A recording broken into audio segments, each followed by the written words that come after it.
Thank you very much. This is a very big day for a lot of reasons, but this gentleman is a very unique man. I think I could say in the world of chips, certainly, but in the world pretty much of business, nobody's done what he's done.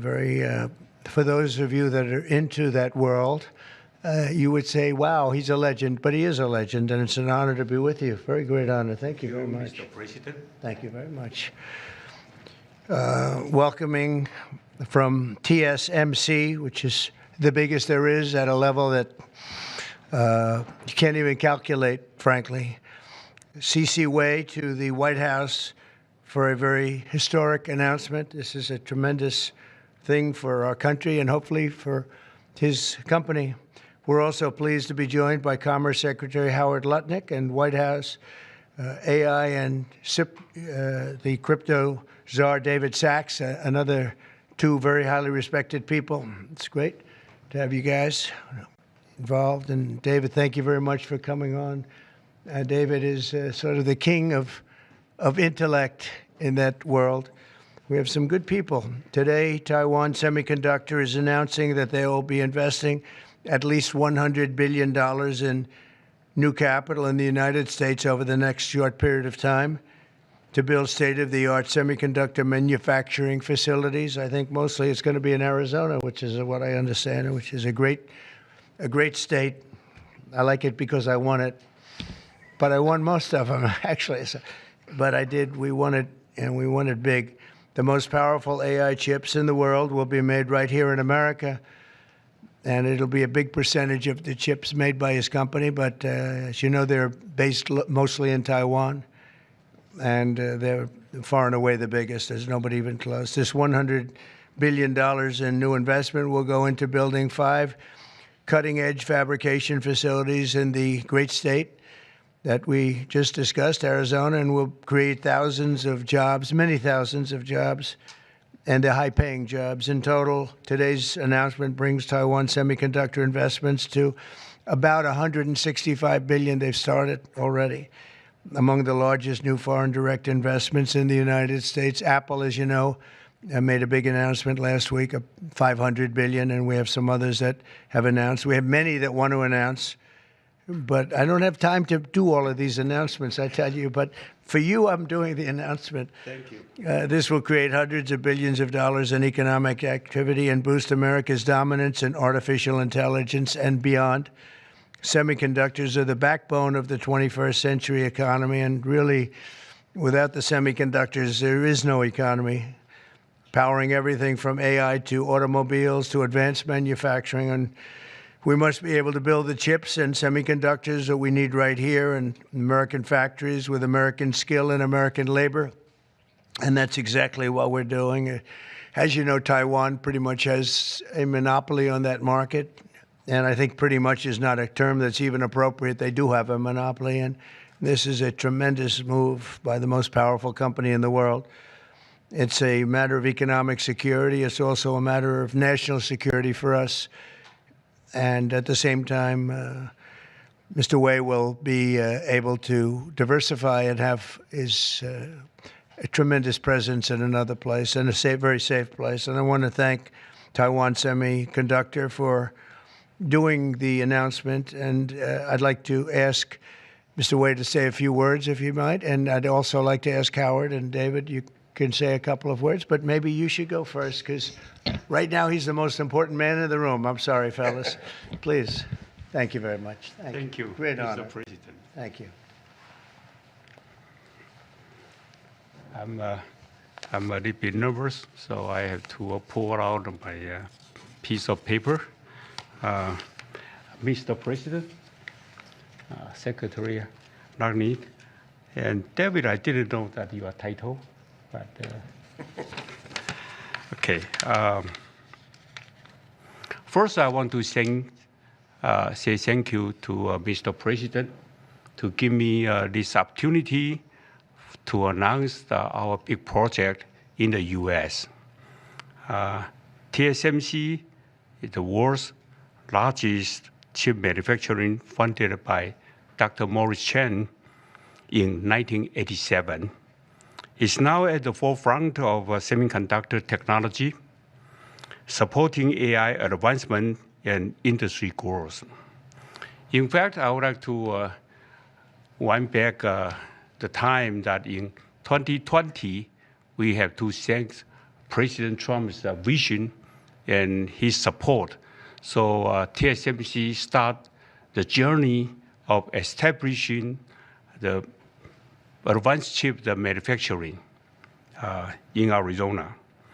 And now, let me proudly say, now the vision become reality. In Phoenix, Arizona, with 3,000 employees, we are producing the most advanced chip made on U.S. soil. With the success of our first fab, so we are now very happy to announce we are going to invest additional $100 billion US in addition to our current $65 billion US investment in Arizona. We are going to build 3 more new fabs after we promised 3 fabs already, and another 2 very advanced packaging fab, and most important, R&D center also in Arizona. For this, all the investment, $165 billion, is going to create thousands of high-paid jobs, as the president just announced. And we are, most important, actually, we are going to produce many AI chips. We are going to produce many chips to support the AI progress and to support the smartphones progress. And again, with that, I want to thank President Trump again for his support. In addition, I also want to thank my customers in the U.S., such as Apple, NVIDIA, AMD, Qualcomm, Broadcom. They all support TSMC's manufacturing in the U.S. Without their support, we probably cannot make it through. So again, I want to thank them. Also, I'd like to thank the TSMC's employee.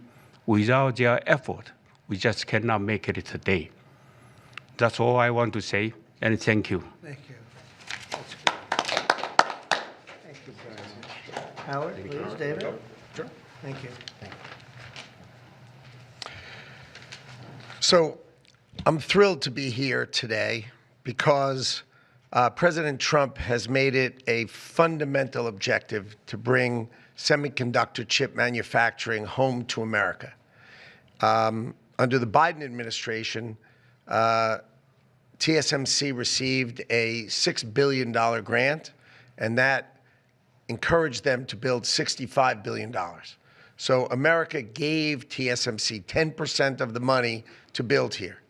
And now you're seeing the power of Donald Trump's presidency, because TSMC, the greatest manufacturer of chips in the world, is coming to America with a $100 billion investment.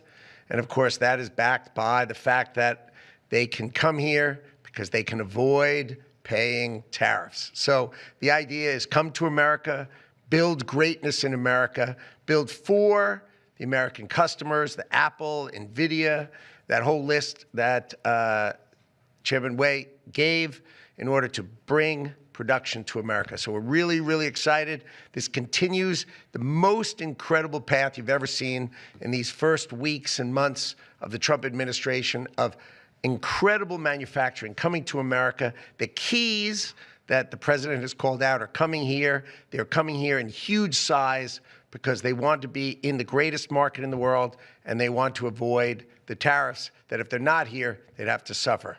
So I want to congratulate C.C. Wei for bringing in this incredible $100 billion investment, but it's on the shoulders of our President Donald Trump, which is why he's coming. So thank you.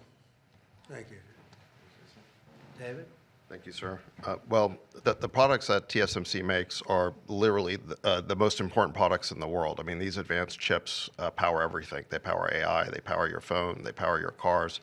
And Without them, the whole modern economy would stop, but they're not made in the United States. So for TSMC to move here is a huge, huge development, and we owe that to President Trump's leadership on the economy and Secretary Lutnick as well. And Cece, thank you for coming here. Thank you. Yeah. Thank you, Dan. So thank you very much. A big percentage of chips with this investment will be made now, a big percentage. Worldwide, we had very little, almost none. We used to have a lot with Intel, but we had very little. And we'll be at close to 40% of the market with this transaction and a couple of others that we're doing. That's a tremendous leap, like a leap that nobody would have really said was possible. So I just want to thank you all for being here. If you want a couple of questions, ideally on this subject, yes. Specific number of jobs that will be created. He said you're probably talking about 25,000 jobs, but it'll get bigger and bigger with time. Knowing this gentleman, it'll get bigger and bigger. There'll be no stopping him. Yeah, Brian, go ahead. In addition to the jobs, you talked about national security, and that's one thing I think a lot of Americans don't understand. Explain the national security aspect of this. Well, without the chips and semiconductors, nothing runs today. You can't buy a car without them. You can't get a radio, a television, nothing. You can't get anything. And we thought it was very important, obviously business-wise, but we thought even in terms of national security to have this large percentage of the chips, semiconductors, and other things that they make, the most important product. And not a product that you can really copy. It takes years and years. You know, on the needle of a pin is total genius. I mean, they can put things, I mean, something the size of the needle, the point of a pin, they put information that is just not even believable. So if you would see this, it's just really something. Yes, Brian? One more aspect to that. Honda announced they're coming to Indiana because of the tariffs. Once again, that's right. Bringing additional jobs in manufacturing. You want to comment on that as well? Well, Honda's coming, and I told you about Apple, that they're going to be starting to build massively here, $500 billion. And we have many other companies going to be announced, but we had many that have already announced. And no, it's going to be great. It's looking really strong. I don't think this country has ever seen anything like we're seeing right now. Now, the tariffs, as you know, will start a week earlier than the reciprocal, which is going to be on a couple of weeks earlier. Reciprocal tariffs start on April 2nd. And I wanted to make it April 1st, but I didn't want to go April Fool's Day, because that costs a lot of money, but that one day. But so we're going April 2nd. But very importantly, tomorrow tariffs 25% on Canada and 25% on Mexico, and that'll start. So they're going to have a tariff. So what they have to do is build their car plants, frankly, and other things in the United States, in which case they have no tariffs. In other words, you build, and this is exactly what Mr. Wei is doing, by building here. Otherwise, they'll build, if they did them in Taiwan to send them here, they'll have 25% or 30% or 50% or whatever the number may be someday. It'll go only up. But by doing it here, he has no tariff, so he's way ahead of the game. And I would just say this to people in Canada or Mexico: if they're going to build car plants, the people that are doing them are much better off building here, because we have the market. We're the market where they sell the most. And so I think it's going to be very exciting for the automobile companies, very exciting for, I can think of any, as an example, North Carolina, they had the grid. I used to go there to buy furniture for hotels, and it's been wiped out. That business all went to other countries. And now it's all going to come back into North Carolina, the furniture manufacturing business, please. Is the Ukraine minerals deal now dead, or can it be revived? Well, I'll let you know. We're making a speech. You probably heard about it tomorrow night, so I'll let you know tomorrow night. But no, I don't think so. I think it's a great deal for us because, you know, Biden very, very foolishly, stupidly, frankly, gave $300 billion and $350 billion more accurately to a country to fight and to try and do things. And you know what happened? We get nothing. We get nothing. Just gave it. We could have rebuilt our entire U.S. Navy with $350 billion. Think of it, $350 billion. We could have rebuilt our U.S. Navy. So he gave it away as fast as the money could be gone.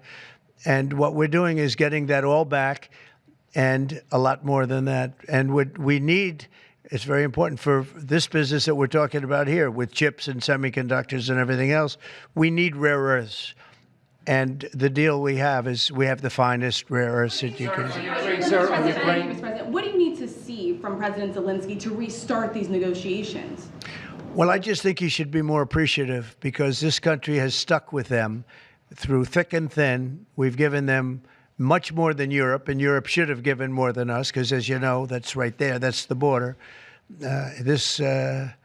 This country really was like the fence on the border. It was very important to Europe, and I'm not knocking Europe. I'm saying that they were a lot smarter than Joe Biden because Joe Biden didn't have a clue. He just gave money hand over fist, and they should have been able to equalize with us. In other words, if we gave $1, they should have given. Well, we gave $350 billion. They probably gave $100, but on top of it all, they get their money back because they're doing it in the form of a loan, and it's a secured loan.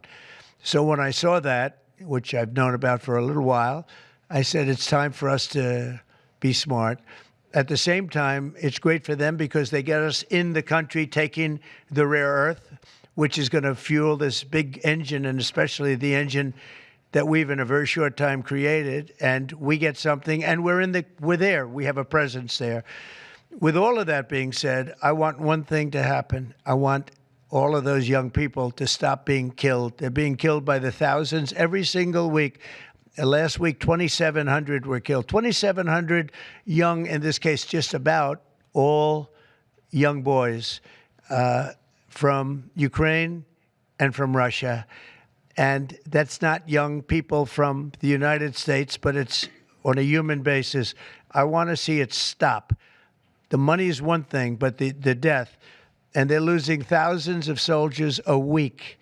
And that's not including the people that get killed every time a town goes down or a missile goes into a town.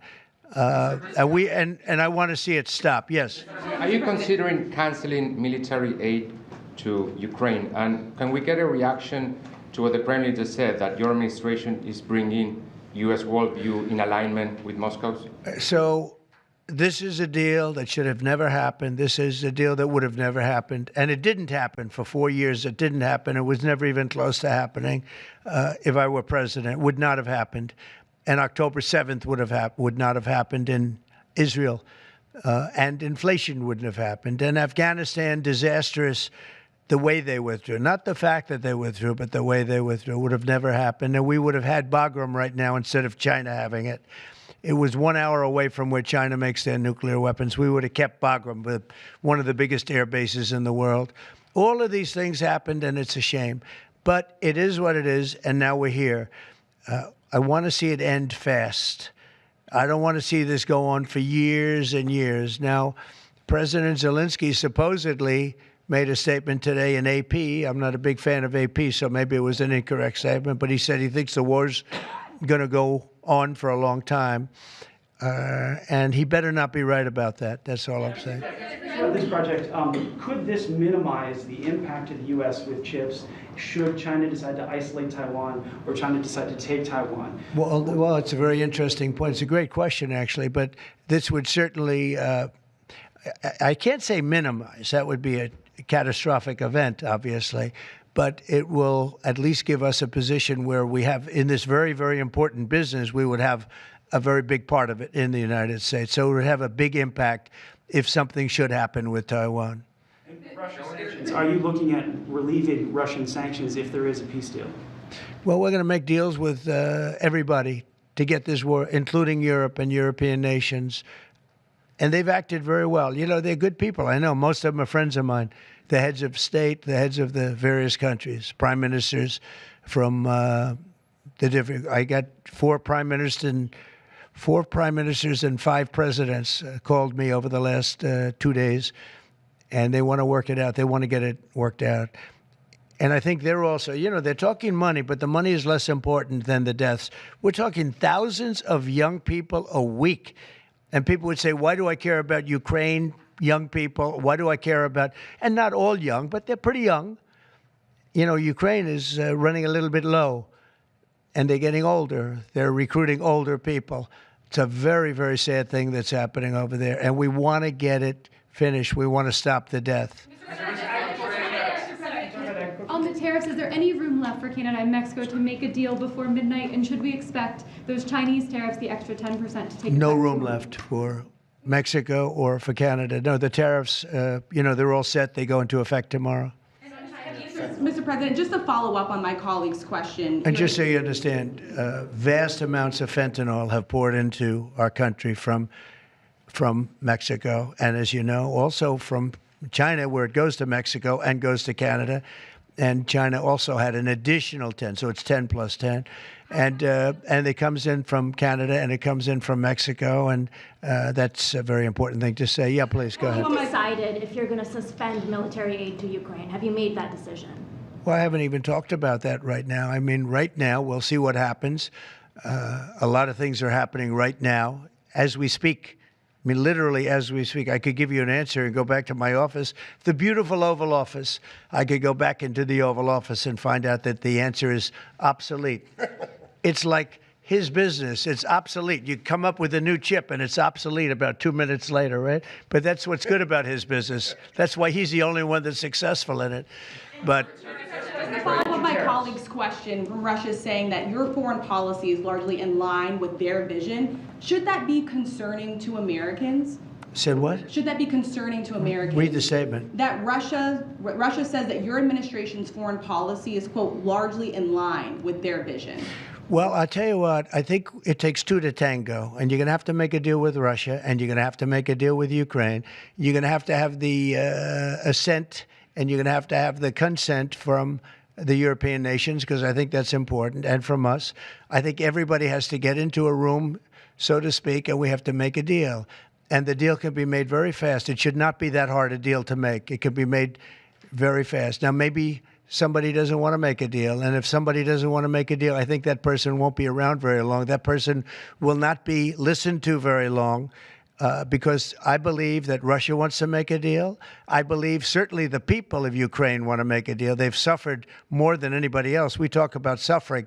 They've suffered. But if you think about it, under President Bush, they got Georgia, right? Russia got Georgia.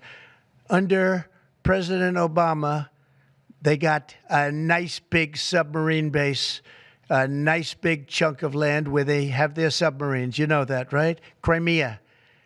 Under President Trump, they got nothing. And under President Biden, they tried to get the whole thing. They tried to get the whole big Ukraine, the whole thing. If I didn't get in here, they would have gotten the whole thing. So I can only say, you can go back to Bush, you can go back to Obama, and go back to Biden. They took a lot. The only one they didn't get, you know what I gave them? I gave them anti-tank missiles. That's what I gave them. I gave them sanctions on Russia. I gave them javelins. You know the javelins? You know when they took out all those tanks? You know the tanks were heading to Kiev by the hundreds, and they were unstoppable. And I gave them javelins. So, you know, I really, Putin is the one that will tell you this has not been so good for them. The fact is that I just want fairness. I want fairness. But think of it. I gave Russia nothing except grief. I gave them nothing. I gave them sanctions and javelins. That's what I gave them. Obama gave them sheets, and you heard that statement before. It's a very famous. Trump gave them javelins, and Obama gave them sheets, and then they say how close I am to Russia. And let me tell you, we have to make a deal because there are a lot of people being killed that shouldn't be killed. But remember, Trump gave them nothing, and the other presidents gave them a lot. They gave them everything. Mr. President, on trade, you met with Argentine President Javier Milei at CPAC. He wants to sign a free trade agreement with the United States. Is that something that you would consider even with Argentina? I'll consider anything. And Argentina, I think he's great, by the way. I think he's a great leader. He's doing a great job. He's doing a fantastic job. Brought it back from oblivion. Yeah, we'll look at things. We're looking at the UK with things. It doesn't have to be tariffs, but tariffs are easy. They're fast. They're efficient. And they bring fairness. For instance, when people kill their dollar, their equivalent of the dollar, whether it's the yuan or the yen in Japan or the yuan in China, when they drop them down, that puts us at a very unfair disadvantage. So all I have to do is say, Howard, we're going to have to raise the tariffs a little bit, because I've called President Xi, I've called the leaders of Japan to say you can't continue to reduce and break down your currency. You can't do it because it's unfair to us. It's very hard for us to make tractors, Caterpillar, here when Japan, China, and other places are killing their currency, meaning driving it down.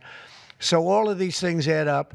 And the way you solve it very easily is with tariffs, because when they do that, instead of having to make phone calls every day like I used to do with certain leaders, President Xi a little bit, a lot of phone calls, talking about the fact that they're lowering their yuan, they're lowering it down, and that makes it very, very hard for us.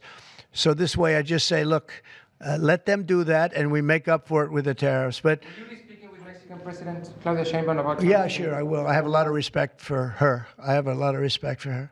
Mr. President, tariff takes effect. It'll be 20% on China now. How high are you willing to go against China? Well, I can't say. It depends on what they do with their currency. It depends on what they do in terms of a retaliation with some kind of an economic retaliation, which I don't think they're going to retaliate too much. Hey, look, the United States has been taken advantage of for 40 years. The United States has been a laughingstock for years and years. That's why this gentleman is built in Taiwan instead of building here. It would have been better if he built here. If we had a president that knew what they were doing, and we had a lot of them very bad on trade. Look, I'm a huge fan of Ronald Reagan, but he was bad on trade, very bad on trade. He allowed a lot of people, a lot of businesses to be taken. So I say that with due respect, because he was so great on other things, but he was bad on trade.